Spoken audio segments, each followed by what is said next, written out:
Then okay, my hero, Roger Deakins, the guy who shot Sicario with the 2 or 3 lights, or the James Bond with the 5 lights. So for me, he's the best alive. I'm sure you know his movies. And many of them are what we consider like now, no, I wouldn't say classics, but like we all like those movies. And he's talking about the Coen brothers. He was the DOP for lots of the Coen brother movies. I think it was like 8 or 10 of them. And he's sharing his experience the first time he worked with them. The Coen brothers are very well known to work with storyboards that are done sometimes 18 months before production. So a year and a half before they actually start shooting, the storyboards are done and they match exactly what's on set. So everybody knows, the actors know exactly where to move, what to say, how fast, how slow, everything is just like perfectly planned.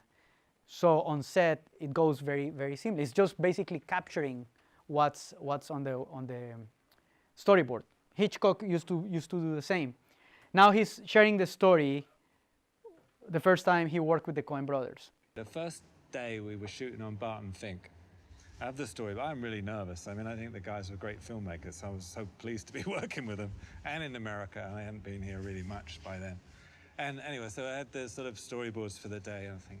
And I go, and in prep, I went up to Joel. I said, well, you know these shots, what? We were looking at the location. We were in a theater downtown. And they had a series of shots going around this stage. And I said, well, what if, you know, we could combine these and do a moving camera shot and combine 5 storyboards in one? And he said, oh, well, okay, yeah, that'd be great. So we got a Lumar crane in. It was about the only time I used it, I think. And did this little shot. Instead of 5 shots, it was one fluid thing. It's the opening of the movie. And so what I love about working with them is they have this very thought out idea of what they want, how they want to cover things, the sort of feel of the movie. But then they're really open to ideas. And that was the first day I worked with them. So they had this day's work laid out in this theater. We wrapped at 12 o'clock, you know, in the morning, I mean, midday, because we'd done this Lumar crane shot, and that was it. We had nothing else to do. So the lesson there is it's really good to have very clear plans, to very solid plans, but also be open to new ideas. You might be in love with that idea that you have been working on for a long time, but be open to feedback. Sometimes from places that you're not expecting, from a friend, from your mom, from someone else. It's like, oh yeah, that's different. That's a better way to do it. Why not? He applied to film school. He got rejected twice. So he went to Africa to shoot. He was a still photographer shooting documentaries in Africa by himself. And all he had was this big white cloth that he would just put 2 sticks and then a big white cloth, and then that was the diffuser. That was his lighting tool, and then shot documentaries that way for a long time.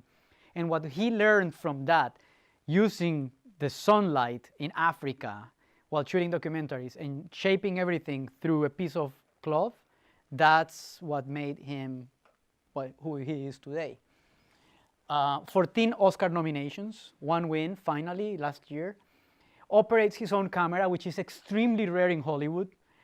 Uses only 1 lot, which is even crazier.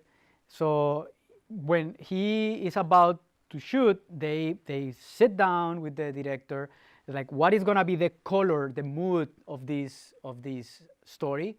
Then they put that together, input that lot into the Alexa, and then that's all he shoots. That's it. 1 camera, 1 lot, done. Every frame is a painting. You can take any of his movies and stop and print that picture. Every single frame is perfectly composed.